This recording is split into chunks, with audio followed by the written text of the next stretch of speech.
Nous allons étudier dans cette séance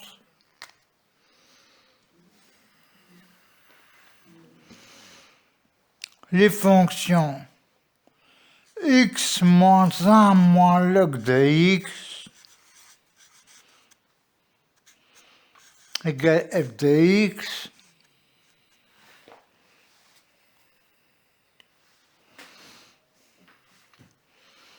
pour montrer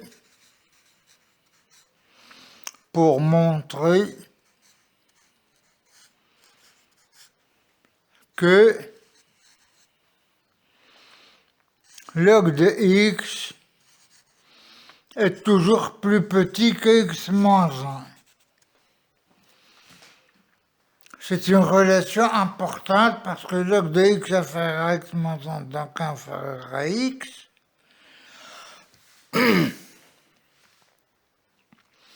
et c'est ce qui nous a permis de montrer que log de x sur x tend vers 0 à l'infini. Alors, log de x d'abord est négative pour x plus petit que 1, nul pour x égale 1 et positive pour x supérieur à 1. Une étude sommaire le montre.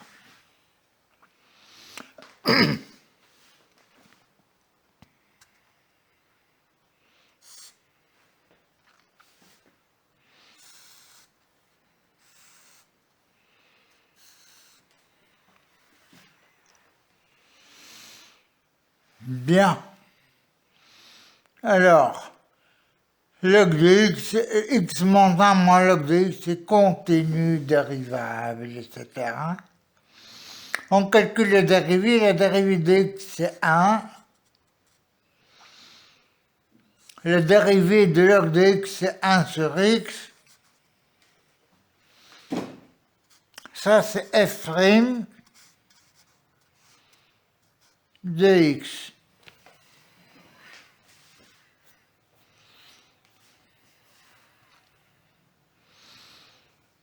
Alors f' de x, on met au même dénominateur, ça fait x moins 1 sur x, avec x strictement positif, car il y a le log,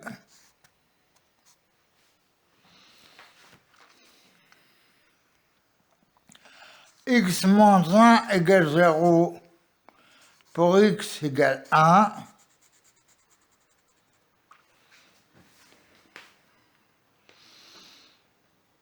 négative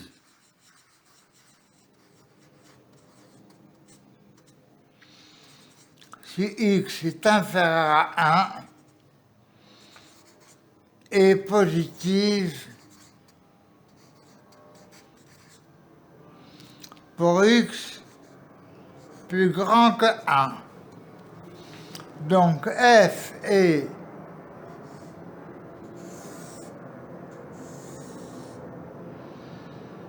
alors 0, 1, plus l'infini. F est la dérivée négative, donc la fonction est décroissante. La dérivée est positive, donc la fonction est croissante. Elle s'annule pour 1. La dérivée s'annule pour 1. En 1, on voit la fonction. 1 moins 1.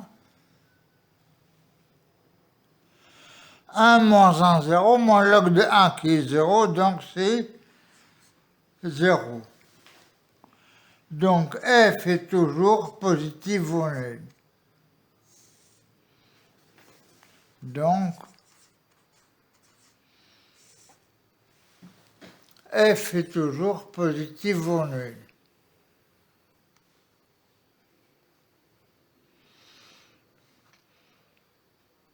C'est-à-dire que x moins 1 moins log de x est positif ou nul. En faisant passer le log de l'autre côté, nous obtenons, pardon, je range les papiers,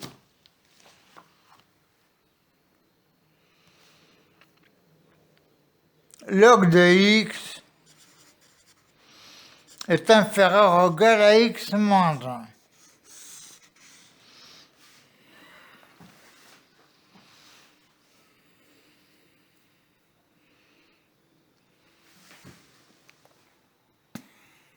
Bien. Ça, c'est une relation importante.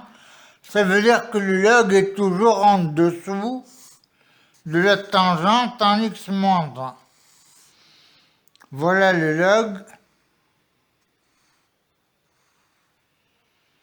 qui va tendre vers 0 qui va tendre vers moins l'infini en 0.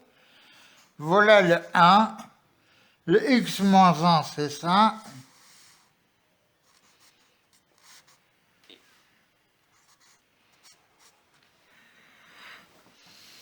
Et le log est toujours inférieur.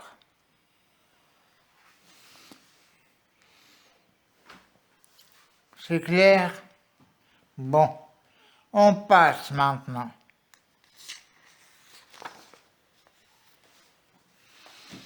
Nous allons étudier quelque chose d'intéressant. C'est f de g de x, égale valeur absolue de log de x sur x.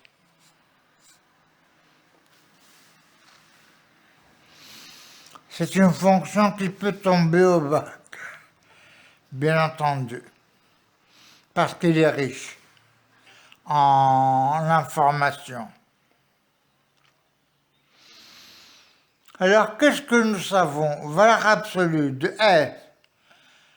Alors, si log de x est positif ou nul, valeur absolue de log de x est égale à log de x.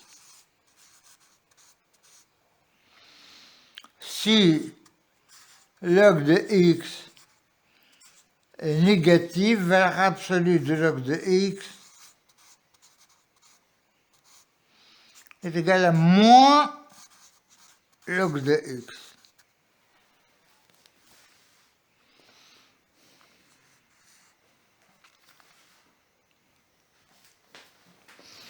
Bien. Ça, c'est pour le log.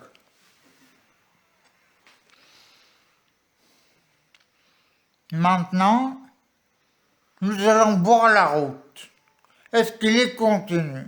Le domaine de définition, évidemment, c'est R plus étoile. C'est-à-dire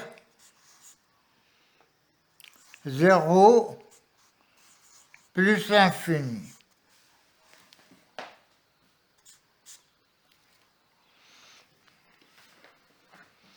Continuité. Valeur absolue log continu.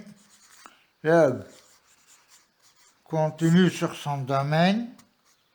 Valeur absolue continue. 1 sur x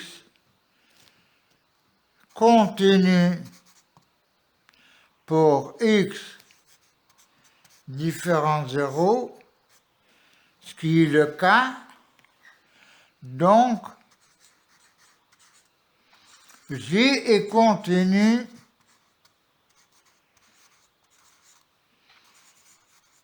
sur 0 plus l'infini.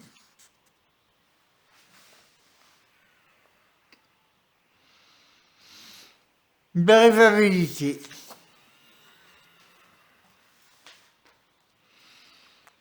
La dérivabilité, nous savons que valeur absolue de f, c'est f, si f est positif, au nul et moins f,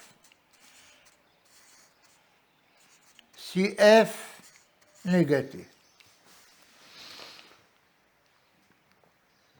Donc, si nous avons log de x qui est égal à x, qui est valeur absolue de log de x, c'est log de x et moins log de x.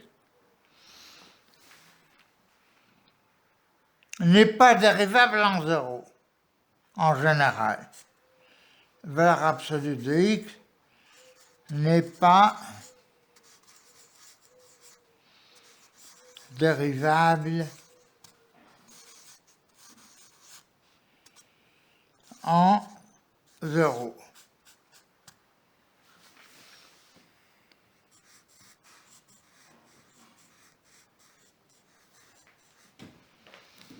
Pourquoi? Parce qu'elle donne 1 si x est positif et moins 1 si x est négatif.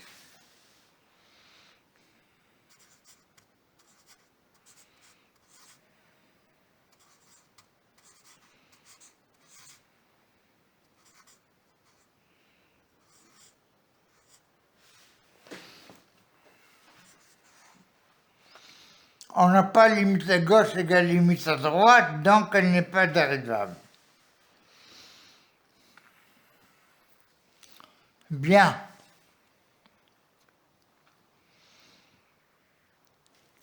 Log de x, c'est moins log de x. La dérivée de log de x, c'est 1 sur x. Si x positif, et moins log de x, si x est négatif, donc ça fait moins 1 sur x.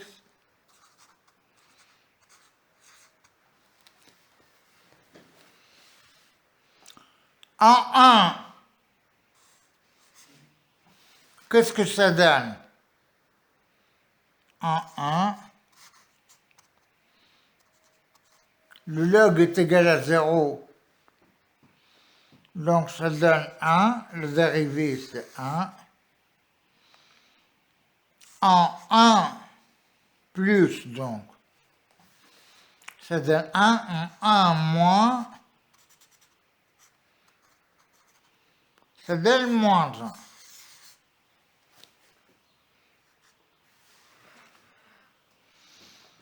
Log, je rappelle que log de 1 égale 0.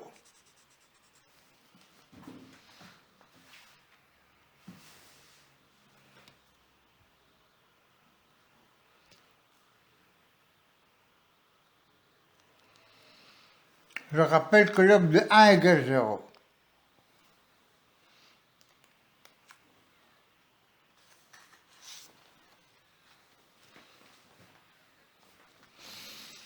Donc, qu'est-ce que nous allons avoir? Alors, pardon. Alors, la dérivée. La dérivée.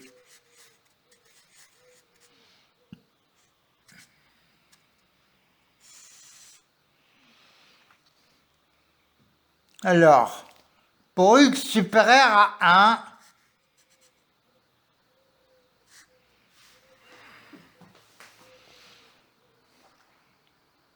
1, log de x est positif.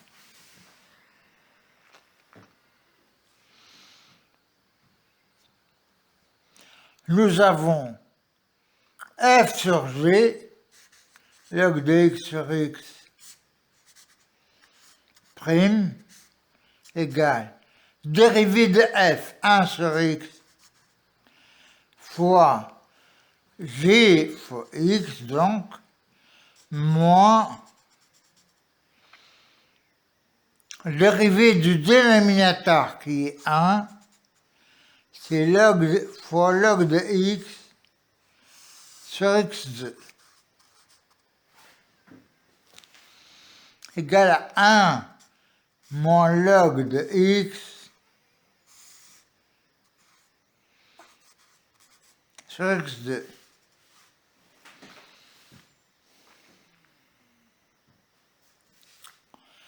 Qui s'annule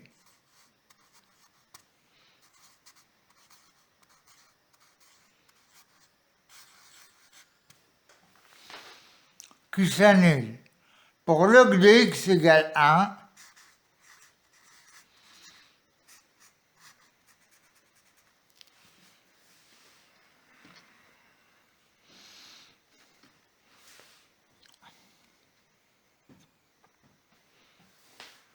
qui s'annule pour log de x égale 1, f'(g)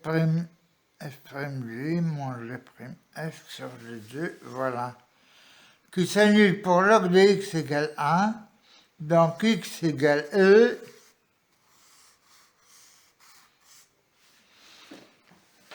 nous avons vu log de e de 1 c'est 1,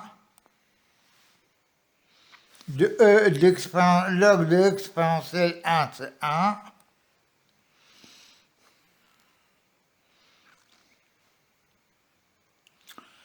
qui est positive pour x, alors compris entre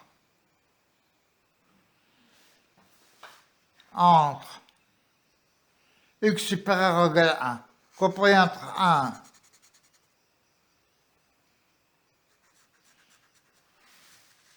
x supérieur strict à 1,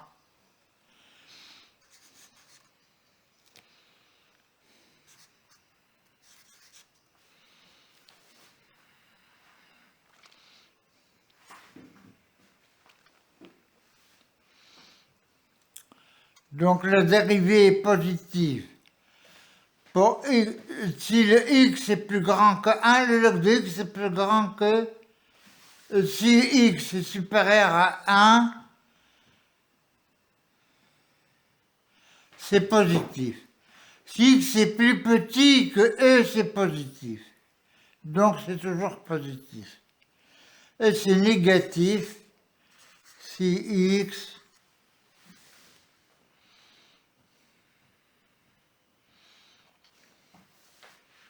est supérieur à e.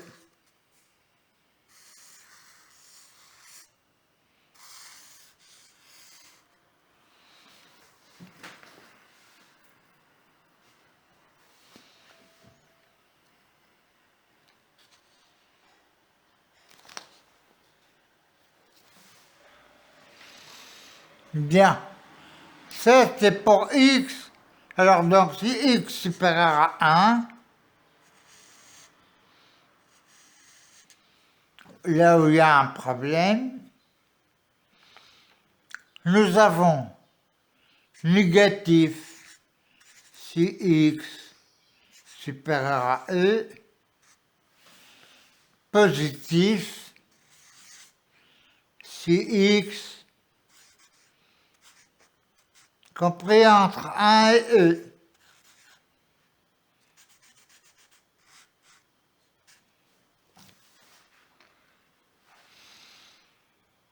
Et s'annule en e. La dérivée s'annule en e. 2,7, 18, 28, etc. C'est un nombre. Hein.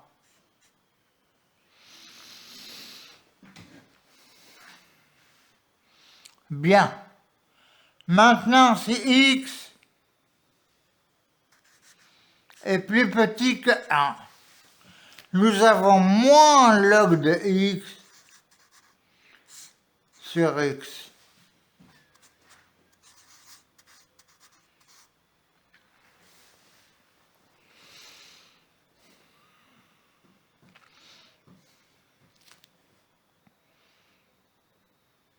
Bien. La dérivée, c'est moins 1 sur x fois 1, moins 1 sur x, pardon, fois x, moins la dérivée 1 fois moins 1 sur x, moins log de x, pardon, sur x2 est égal à g' de x. Donc ça donne moins 1 plus log de x sur x2 qui est égal à g' de x. J'espère que je n'en vais pas trop vite. X étant inférieur à 1, log de x est négatif.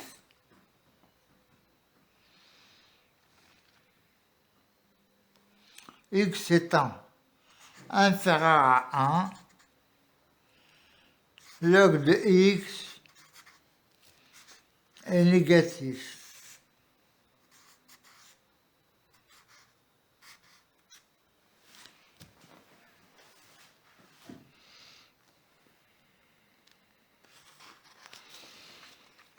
Donc, moins 1 plus log de x est négatif.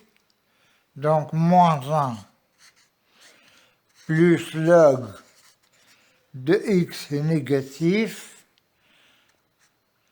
G est décroissante.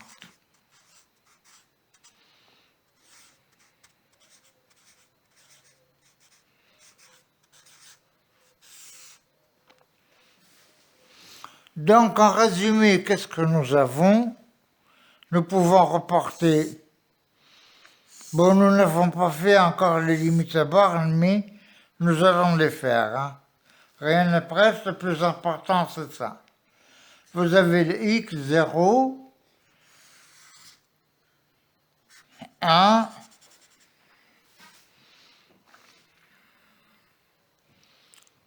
E,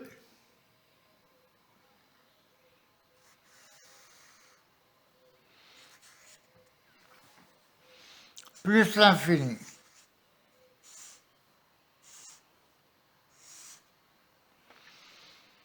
Alors, G'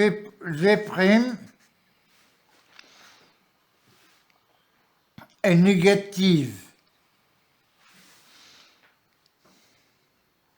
avant E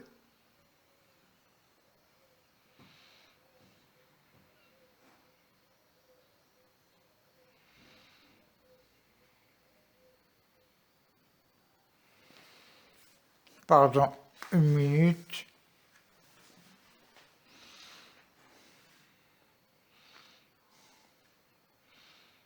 Elle n'est pas dérivable.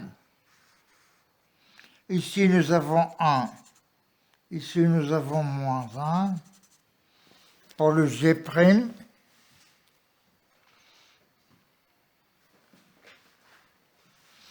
en E, log de E, c'est 1. Donc, G est décroissante.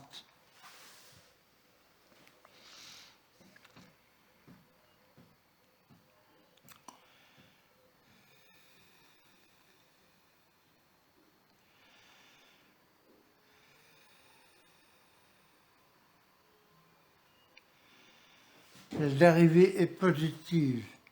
Donc, elle est croissante entre 1 et E.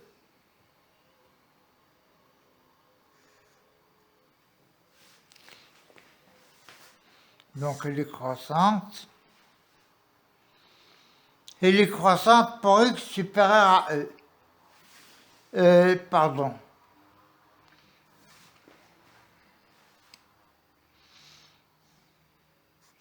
Elle est croissante pour x supérieur. Elle est décroissante.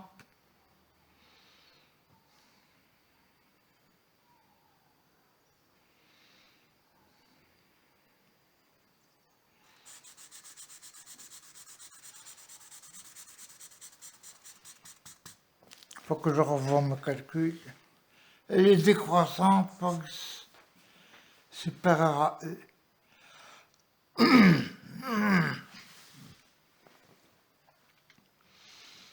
Log de x sur x à l'infini tend vers 0, ça c'est clair.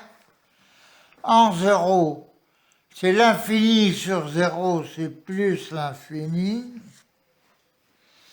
En 1, ça vaut 0. En E, ça vaut 1 sur E.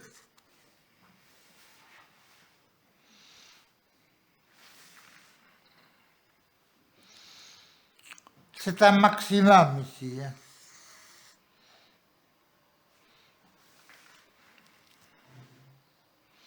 Et ça, c'est un minimum.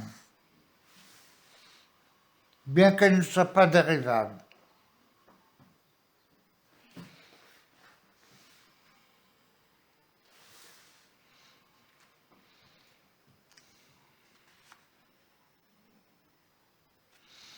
Bien.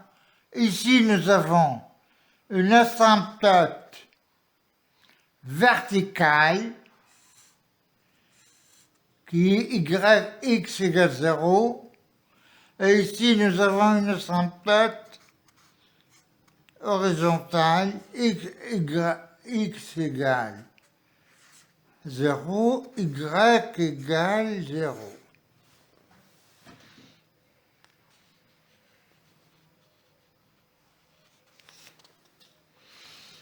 Nous pouvons dessiner la courbe. Alors, ici nous avons le 1, elle touche le 0. Nous avons le E, 2,7, à peu près comme ça.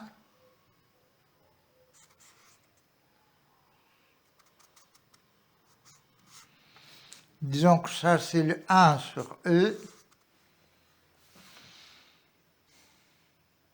Elle est décroissante entre 0 et 1. Et elle a une asymptote verticale. Donc, elle va comme ça.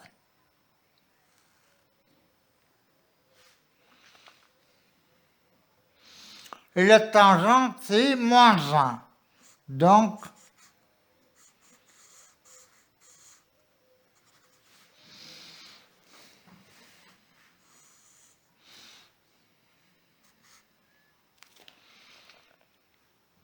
et ici, en 1, plus la tangente, c'est 1.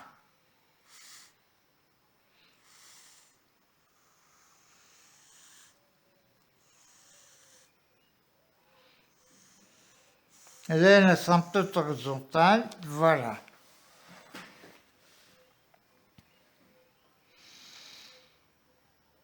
Ça, c'est la courbe. Voilà. Nous avons mené cette étude de fonction d'une manière assez sommaire.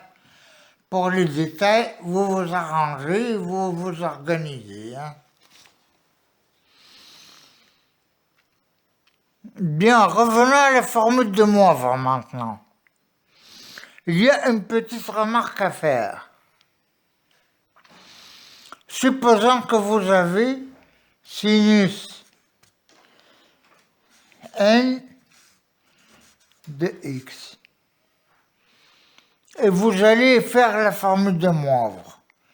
C'est 1 sur 2 à la puissance n moins 1 i à la puissance n moins 1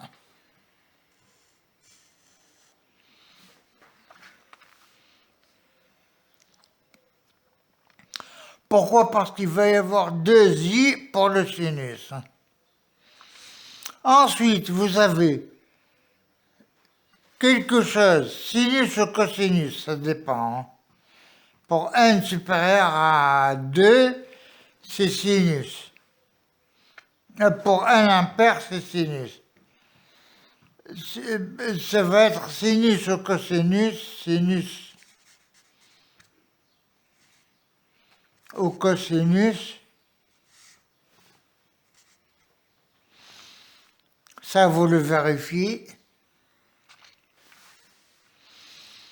De nx, il va y avoir n. Ensuite, il y aura le terme plus ou moins sinus ou cosinus L-2. C'est-à-dire que vous allez avoir, pour le n, vous allez avoir le n x, le n-2 x,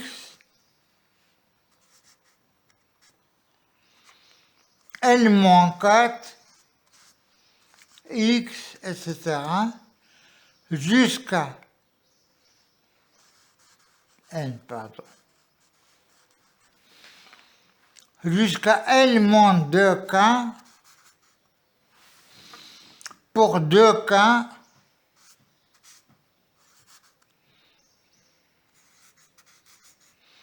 inférieur ou égal à 1. Exemple.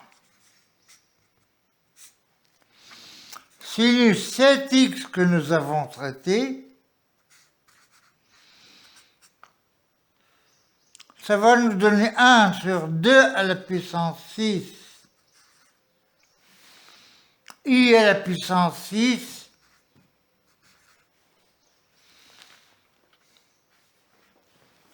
qui est moins 1 fois le sinus de quoi? Le nx, 7x,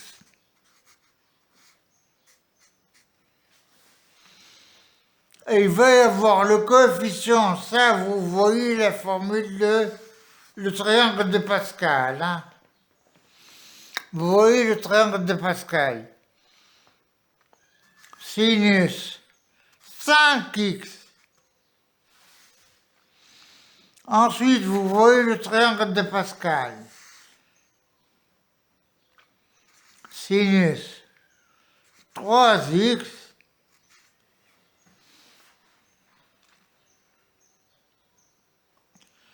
Et là, vous voyez aussi le triangle de Pascal. Plus ou moins, plus ou moins.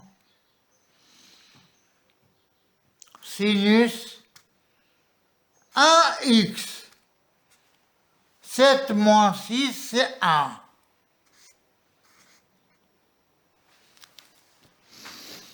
Donc, sinus 7, vous allez avoir du 7, du 5, du 3, du 1. S'il y a 6, vous allez avoir 6, 4, 2, 0. Constante, c'est-à-dire sinus 0x, c'est 0 constante.